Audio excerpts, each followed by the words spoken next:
नमस्कार दोस्तों, welcome back to your own channel Adhishthan commerce classes. आज के वीडियो का हमारा सब्जेक्ट है organisation of commerce and management, first chapter introduction of commerce and business, and today's topic is employment.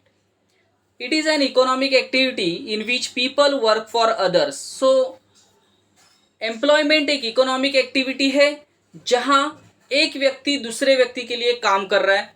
There is a employer employee relationship, मतलब किसी भी चीज को हम एम्प्लॉयमेंट कब कहेंगे, जब एक व्यक्ति दूसरे व्यक्ति के लिए काम कर रहा है और वो दो व्यक्तियों के बीच में एम्प्लॉयर एम्प्लॉई रिलेशनशिप है, तो उसे हम कहेंगे employment.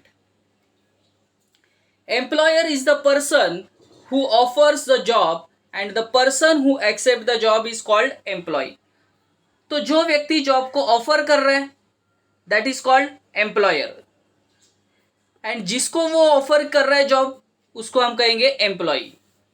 Remuneration and terms and condition are agreed by both of them. तो जो भी सैलरी होगा, रेम्यूनरेशन होगा, जॉब के टर्म्स एंड कंडीशन होंगे, ये टर्म्स एंड कंडीशन के लिए दोनों भी एग्री होने चाहिए, एम्प्लॉयर भी एंड एम्प्लॉय भी।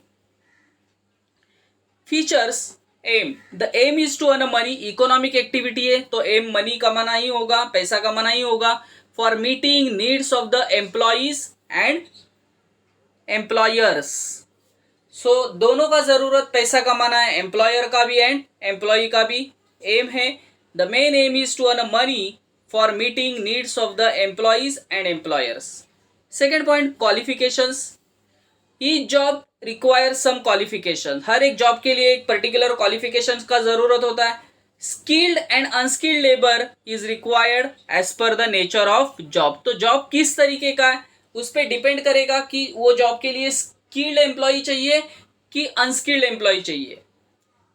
For skilled job some specific qualifications are required. अगर स्किल्ड जॉब होगा तो उसके लिए एक स्पेसिफिक क्वालिफिकेशन कंप्लीट किया हुआ पर्सन ही लगेगा। जैसे एग्जाम्पल, जॉब ऑफ नर्स, तो नर्स के जॉब के लिए एक क्वालिफाइड पर्सन ही होना चाहिए, but no specific qualification for unskilled job. But unskilled job होगा तो उसके लिए पर्टिकुलर क्वालिफिकेशन का जरूरत नहीं है। फॉर एग्जाम्पल, ऑफिस बॉय का अगर काम करना है तो उसके लिए कोई अनस्किल्ड व्यक्ति भी वो काम कर सकता है, तो उसके लिए स्पेसिफिक क्वालिफिकेशंस नहीं है।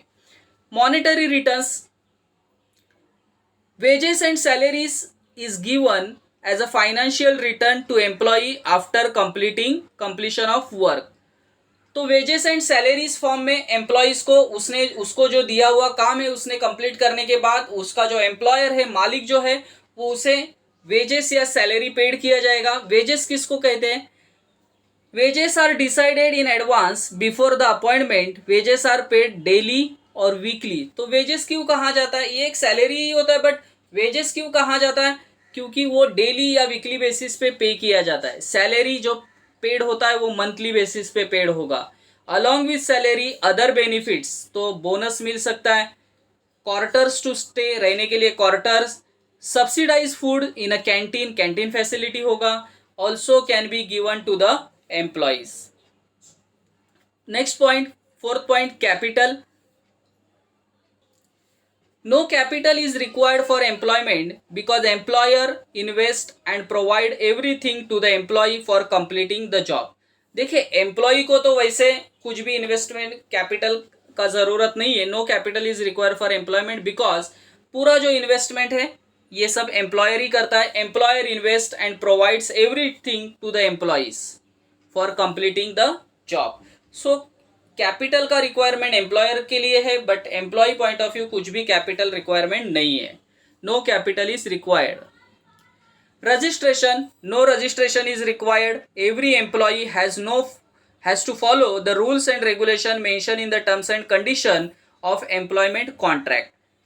देखिए, जिस तरीके से प्रोफेशन में रजिस्ट्रेशन का जरूरत था बार काउंसिल के पास या आईसीए के पास सीए के लिए, तो वैसे यहाँ तो कोई रजिस्ट्रेशन का जरूरत नहीं है। हाँ, बट एम्प्लॉय को जो भी एम्प्लॉयर ने बोले हुए टर्म्स एंड कंडीशंस होंगे उसे फॉलो करना पड़ेगा। एम्प्लॉयमेंट कॉन्ट्रैक्ट में जो टर्म्स एंड कंडीशन बोले होंगे उसे कंप्लीट करना पड़ेगा, पूरा करना पड़ेगा। Non transferability, employment cannot be transferred from one person to another। Example, a teacher retire then he can not transfer his job to son or daughter. तो जिस तरीके से प्रोफेशन नहीं ट्रांसफर हो सकता, एम्प्लॉयमेंट भी ट्रांसफर नहीं हो सकता।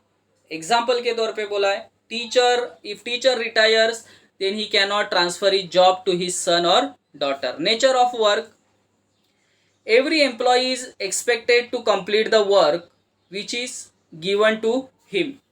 तो हर एक एम्प्लॉई उसको दिया हुआ काम पूरा करने का पूरा एफर्ट्स लेता है।